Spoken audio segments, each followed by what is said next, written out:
দেখুন, হাইকোর্ট তো সুপ্রিম কোর্টের রায়ের বাইরে যেতে পারবে না। তো স্বাভাবিকভাবে হাইকোর্ট সেই রায় দিয়েছে যে সুপ্রিম কোর্টের রায়ে যে বিষয়টি বলা আছে এবং স্পষ্টভাবে বলা আছে।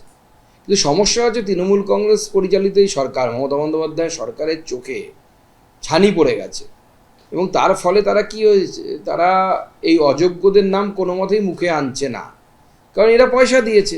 ঠিক যেমন আগেকার দিনের মহিলারা সম্মানের জন্য ভাসুরের নাম মুখে আনতেন না, সেই রকম তৃণমূল কংগ্রেসও, যেহেতু তৃণমূল কংগ্রেসের এই অবৈধ চাকরি প্রার্থী, অর্থাৎ যারা টেন্টেড, যারা আমাদের কোর্টের ভাষায়, তারা পয়সা দিয়েছে, তো যাদের পয়সা নিয়েছে, তো তৃণমূল সে তাদের প্রতি তাদের বিশ্বাসযোগ্যতা বা তাদের যে আনুগত্য, সেই আনুগত্যটা বারবার প্রমাণ করার চেষ্টা করছে।